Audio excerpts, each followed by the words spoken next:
Hello, I'm back. I've tried to record a video a few times now, but I don't really have a topic, and I've had kind of a really rough week, or few weeks, so the Windows security just jump scared me. But the stuff I was kind of like trying to talk about was just very like negative, because I'm just kind of in that headspace currently where it feels like every day is like back to back to back. Like there's always something. Feels like whenever you talk to somebody, they're like coming off, they're like moving weird. They're just, it just feels like it's always something. But I don't really want to bring that to the channel because I know that a lot of you are already going through similar things, and this is kind of your place to like escape it. So we're just going to talk about literally random nonsense today, just to get you guys' mind off of stuff and get my mind off of it too. Um, Apparently, well, the Switch 2 came out, and in like, I think the first hour, they already like sold out. So we have already lost that war, sadly. If you guys seen a couple other of my videos on Nintendo, it was just, I don't know, it's just kind of, you just kind of have to accept it at this point. Which I wasn't planning on buying like new Nintendo games anyway, but now I am definitely not because they're all going to be $80 and I'm not paying $80 for Kirby or Legend of Zelda or Legend of Zelda. I might pay a little bit more for that, but like Mario Kart, the new one is $80, and honestly, like there's new stuff in it that looks pretty cool, but like it's not worth $80. Red Dead Redemption 2 is like 10. I think I've said this exact thing before, but Red Dead Redemption is like 10 times the game that will ever be.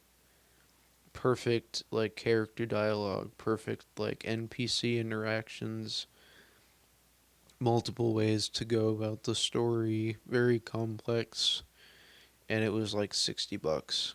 So you're not telling me that a newer Mario Kart game is going to be $80, is going to be worth $80.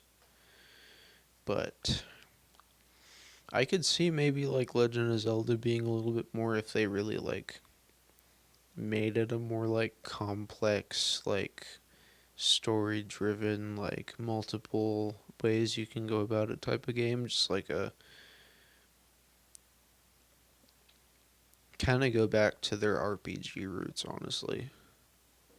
Which I feel like they've, like, I've played a little bit of like Breath of the Wild and Tears of the Kingdom. And I feel like it's kind of gone back to that sort of RPG route that the older Legend of Zelda games had, where like you have an objective, but you can just kind of go do whatever you want to. I wish like they would bring that into a new Legend of Zelda game. If they do that and they do that well, I can see paying for more for that. But everything else, no. And now that they've done that and people have basically signed off on it, now like other companies are gonna start coming in and being like, we can make our games 80, $100, whatever. Like, but I hope and pray that things change and improve. It's already kind of not looking great right now. But, um, I don't really watch like TV shows as much anymore. Like, I used to a lot, and I haven't for like a few years now. But one show I had watched in recent years was uh Bucky. Well, not well. I almost said Bucky and the Winter Soldier. It's Falcon and the Winter Soldier because Bucky is the Winter Soldier. But there's a character that nobody has liked, or at least a lot of people had not liked, which was John Walker, aka Captain America, aka the U.S. Agent. Which, like, I understand if you don't like him as a character because, like, that is just his character. Even in the comics, like, he was very, like, cocky, arrogant, aggressive. And he eventually, like, kind of figures that out and, like, works on himself. This is just before that, so, like, I understand if, like, you may not like his character for that, but, like, uh, people were talking in a comment section being like, if it was full on, like, Winter Soldier, because there's well, I don't know if any of you haven't seen it yet or planning to see it or whatever, but, like, I'm going to spoil it. We give you a couple seconds to pause it. So there's a fight scene where I guess I don't even remember, like, that show was kind of, there were some cool parts in it, like seeing the Black Captain America, which is like a comic book character, um Isaac something Briggs, Isaac Briggs, I think his name is, and stuff like that. And the U.S. Agent is like a cool character to me. Like, I really like him a lot as a character.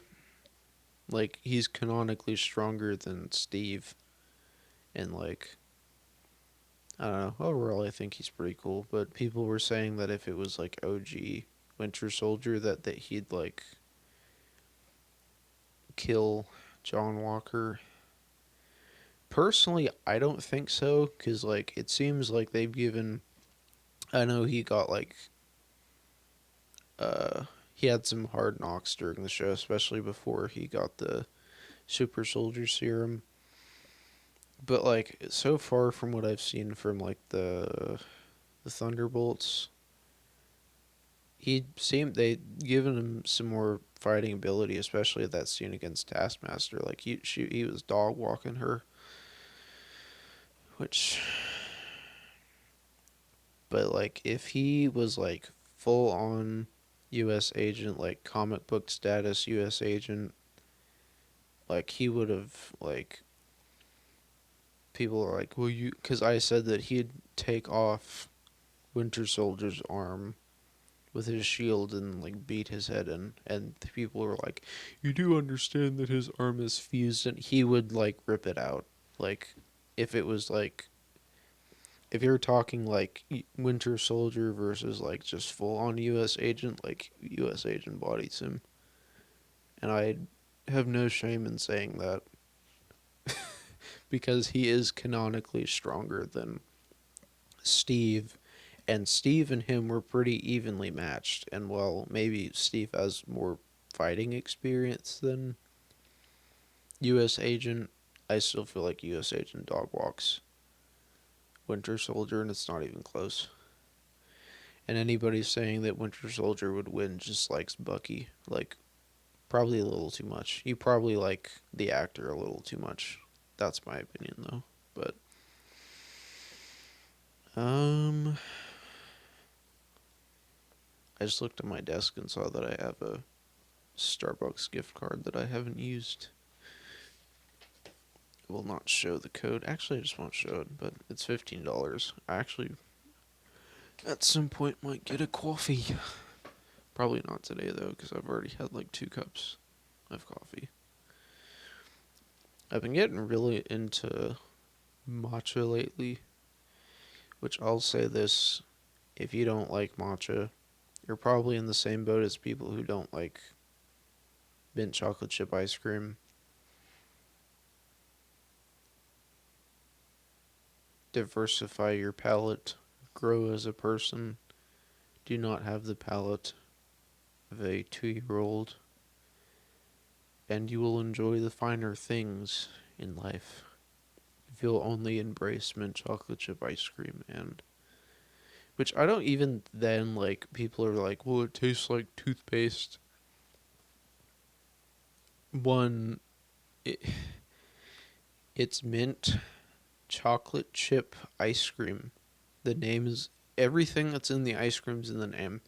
Mint chocolate chip ice cream does not taste the same as menthol and chemicals. A menthol and chemical paste that you physically cannot eat. So, like, and with matcha, it's just where you get the matcha. Like, no Starbucks matcha is not going to taste the same as, like, if you've been to.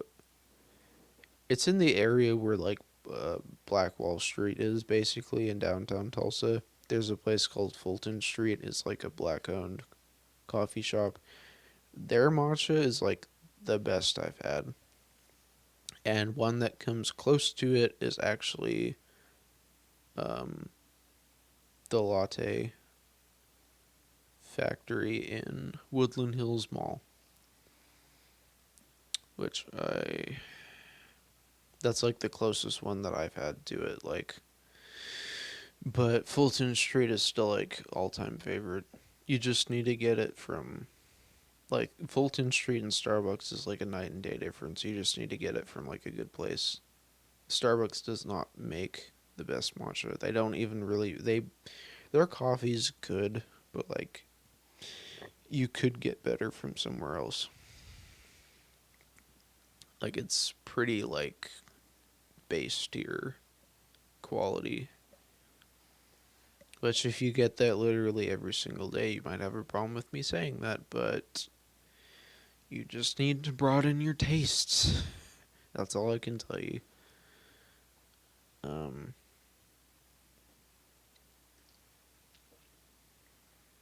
it's like people who don't like curry.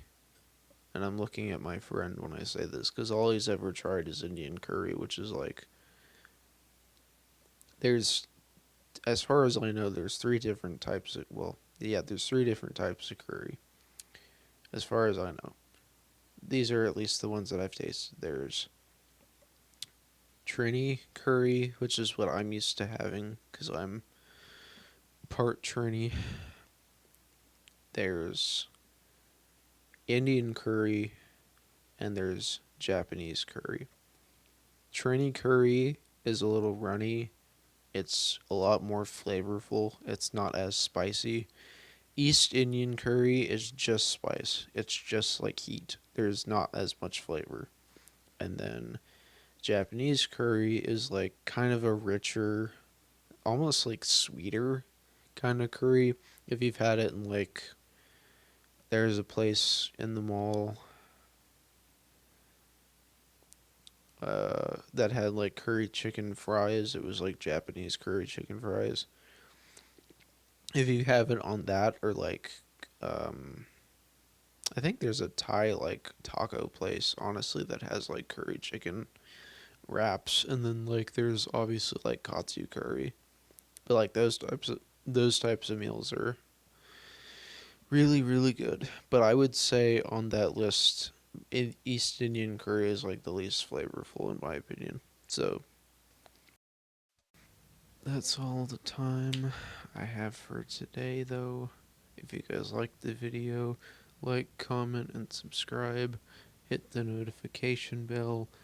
Let me know what other topics you want me to talk about.